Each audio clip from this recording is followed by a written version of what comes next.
When you tell the story of a person, how do you begin?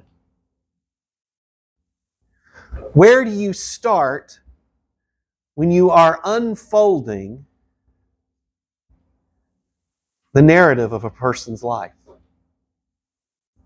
Well, a lot of us would begin with the historical circumstances in which that person came onto the stage. Matthew will do that in chapter 2. Others of us might begin with their personal context, with their family and things like that. Matthew will do that in the second half of chapter 1. But Matthew begins by establishing the theological context for the birth of Jesus. And in so doing, he establishes from the very beginning of his gospel who this Jesus is. He is God's anointed representative. He is the fulfillment of God's promises to Israel. And he is a Messiah for everyone. Now, I don't know if you've ever thought about this, but what's the purpose of a family tree? You'll see here on the screen I have what's called a genogram. Now, a genogram is just a complex form of a family tree used by social workers and other counseling professionals. Now, what are we trying to do when we do the kind of genealogical research that allows us to build something like a family tree or a genogram? Why do we do that? What are we trying to accomplish?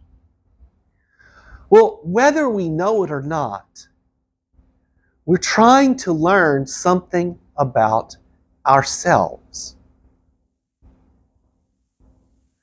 We're trying to learn something about who we are, both as an individual and as sort of a family unit, a group of people. Not just who am I, but who are we, right? So it kind of makes a difference if you're like, my people, my great-grandfather spent a year in the Arkansas penitentiary for murder. That's one family story. I had a friend in college who he is a fifth-generation engineer. That's a completely different kind of story. There are stories of evolution, of rising up. It's kind of the story of my family. There are stories of what we might call devolution, people falling backwards, socially or economically, or even morally. There are stories of continuity and stories of discontinuity.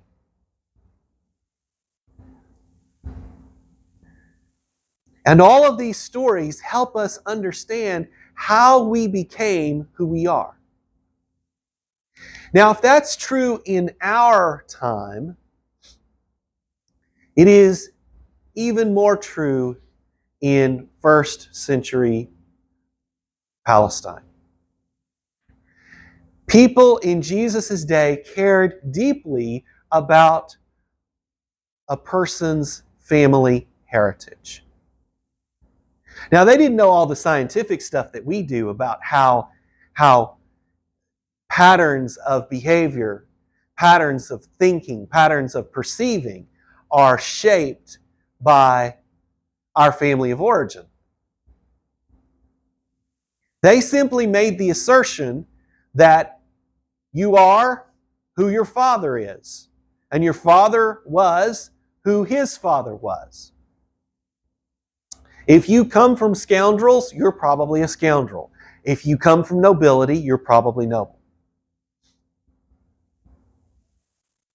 Now, we in the modern world kind of resist that a little bit because we know that some of these genealogical stories are stories of transition. They're stories of change. But Matthew doesn't do that. Matthew just works with the grain of the culture that he's in. And he says, okay, you want to know who this Jesus is? I'm going to show you. And that's what he does with this genealogy. Now, there are three characteristics of this genealogy that we want to look at. And each of those characteristics says something really important. The first characteristic is the symmetry of this genealogy. Matthew's the one who points it out down there in verse 17. There's 14 generations between Abraham and David. And then 14 generations between David and the exile, and then 14 generations between the exile and Jesus. Now, if you've read Luke's genealogy, you might be scratching your head going, wait a minute, Matthew, your math doesn't work. I thought you were a tax collector. I thought you could do math. Well, remember, the biography genre, as well as the genealogy form, allows the writer to leave out generations. That's one of the primary reasons that Matthew's genealogy looks different than Luke's. And that helps us understand that the way Matthew has crafted this genealogy is no accident. The symmetry is not mere historical happenstance. It is something that Matthew is using to communicate that this is all part of God's plan.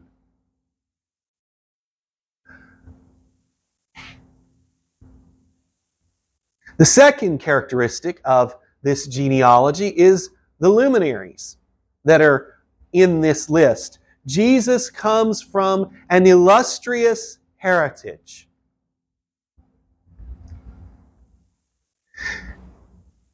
But there are two of those luminaries that we need to point out in particular.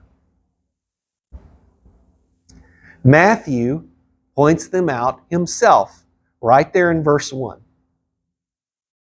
David and Abraham. And notice, by the way, that David is the only one in this whole list who is called King David. Again, Matthew is drawing your attention to that. Well, Solomon was a king, Josiah was a king, Hezekiah was a king. Those were all good kings too. So why does Matthew point our attention to David? Well, of course, he's trying to remind us that Jesus is the Messiah. He's connecting him with David. But then that raises another question. Why then does he go all the way back to Abraham? Matthew is connecting Jesus with these two covenants. The covenant with David and the covenant with Abraham. And these covenants are of a particular kind. They are covenants of blessing.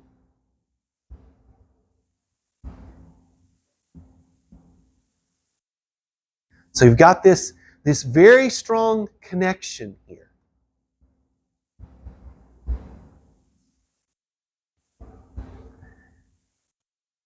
Now, if he really wanted to connect Jesus with covenants, why doesn't he make something out of Mary's Aaronic heritage? It's an interesting question. I'll leave you with that one for a second. Luke does. Why doesn't Matthew? But speaking of Mary, there is a third characteristic. It is the presence of women. Now, ancient genealogies were typically what we call patrilineal. That means that a person's heritage was traced through their father. Now, some cultures are matrilineal. Heritage is traced through the mother. But that's not how the majority of cultures in the world work, and it's not how Jewish culture works. They traced heritage through the father. But in those patrilineal cultures, occasionally you'll see a woman mentioned. But it's normally a woman of noble birth or noble character. There's something remarkable about this woman that makes it where she has to be listed. So who is listed in Jesus' heritage? Is it Sarah? Nope. Is it Rebecca? Is it Leah? Nope. No. It is not these women that we would expect, and we'll come back to that point in a moment. No. 3 of these 4 women are Gentiles, and the 4th is connected to a Gentile by marriage. Moreover, 3 of these women are associated with scandal. Let's touch on that briefly. You got Tamar, who has to seduce her father-in-law into getting her pregnant because he won't fulfill his Levirate responsibility. And she does so by pretending to be a prostitute after his wife dies. Ruth kind of comes out of this unscathed. But then you got Rahab. She is a prostitute. That's her occupation. And then notice how Matthew refers to Bathsheba. I've always wondered about this. He does not call her by name. No, he won't let you get away from the scandal. He says, when he's talking about Solomon, whose mother had been Uriah's wife. He's letting you know, hey, this is the woman that David stole out of another man's bed.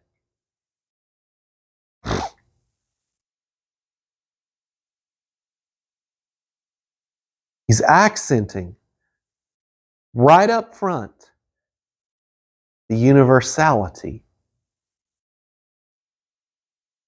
of this Jesus, the universality of his ministry, of his work. Now, what are the impacts of this genealogy, the way that Matthew is telling it, upon his community? It's difficult to know for sure, but we can make some educated guesses. The first thing is that Matthew is saying to his community, God has been and still is at work. And if you were a Jewish person in the first century, you could be excused for doubting that. After all, God promised that there would always be a son of David on the throne of Israel. There hadn't been a son of David on the throne of Israel in 600 years. No. Instead, Israel had been ruled mostly by a succession of foreign empires.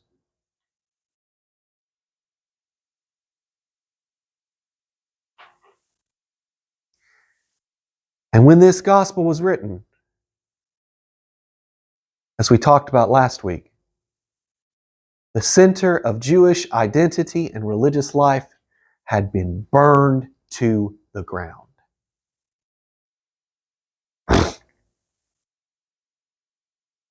Matthew is saying clearly from the beginning, I know that this all looks dark and terrible and it all feels just wrong.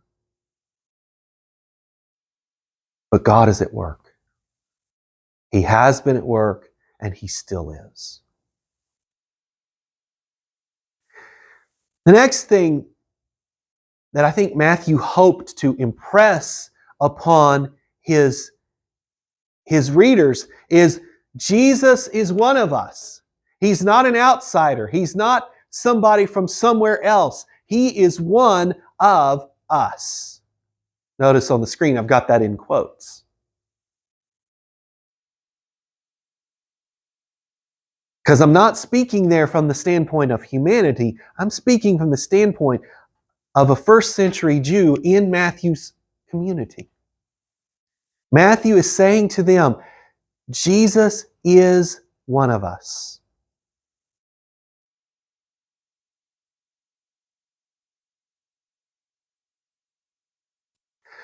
And not only is Jesus one of us, but He is the fulfillment of the promises that God has made to His people. He is the fulfillment of everything that God said to Abraham about being a blessing to the nations. He is the fulfillment of everything that God said to David about having a son on the throne forever. He is the fulfillment of all of His people's hopes and dreams. Now again, that might have been a hard thing for some people to swallow. Your Messiah is not supposed to be crucified. But He was. And everybody who read this gospel knew that. But Matthew is still saying from the outset, don't give up. He's the fulfillment.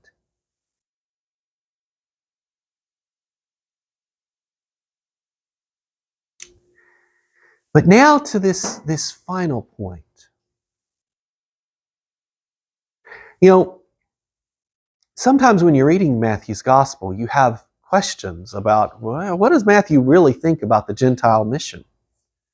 Especially when you're reading chapter 10, chapter 15.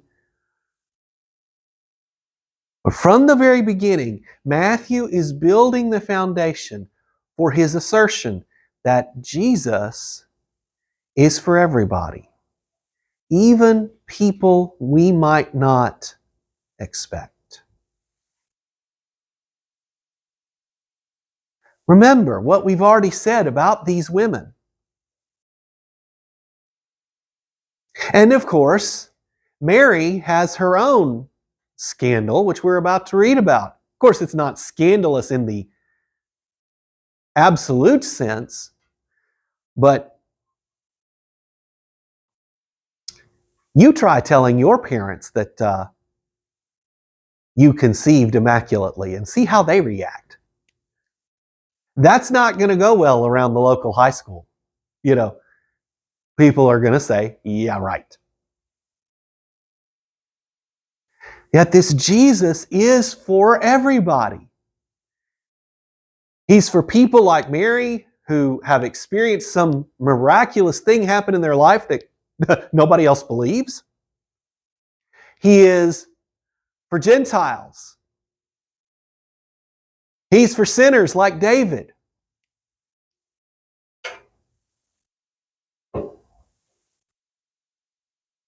He's for prostitutes. And He's for amazingly virtuous women like Ruth.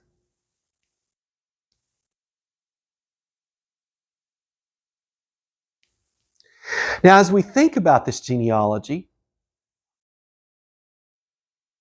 I think it compels us to ask ourselves a couple of questions. How do we tell the story of Jesus? Do we try to sanitize our telling of the story, separating Jesus somehow from the messiness that is the lot of all people? There was stuff in Jesus' background that, the Madison Avenue marketing types would say, we don't want that to get out.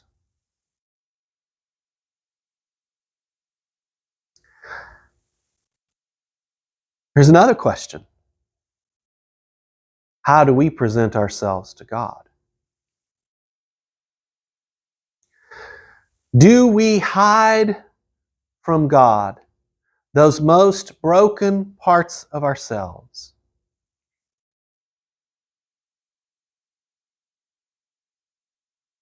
hoping that He doesn't realize things about us that we're ashamed of?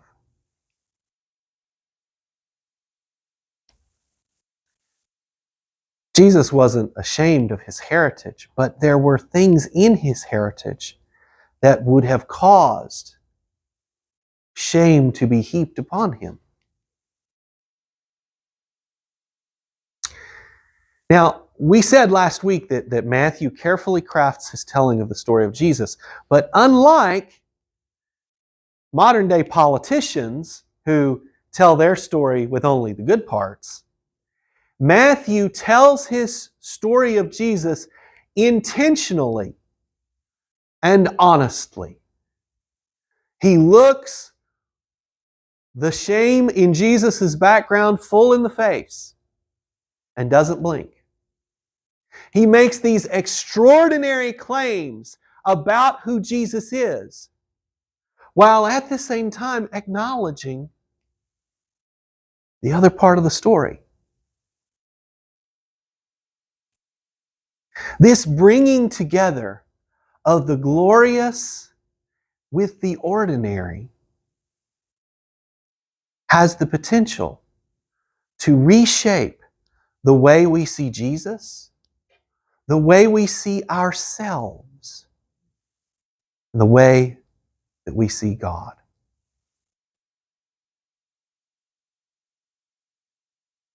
Jesus is for everyone. This week I was listening to a podcast with Esau McCaulley. Esau McCaulley is an African-American pastor and writer, and he's also now assistant professor of New Testament at Wheaton College. I don't know where he finds all the time and the energy, but anyway. And he was talking about the way we tell stories, as he's got a memoir coming out about how his family dealt with being African American in the South. And the thing that he pointed out was, look, we love the overcomer stories. We love the stories of the person who rose above. Of course we do. He said, I like those stories too, but he said the problem is those are not the only stories that matter. Every story matters. Whether someone was able to rise up from poverty or not. Whether someone was able to overcome discrimination or not. God cares about every story because God cares about every person. And Jesus carries the baggage of all of our shame and all of our pain. It's not an accident. It is who He chose to be. Let us pray.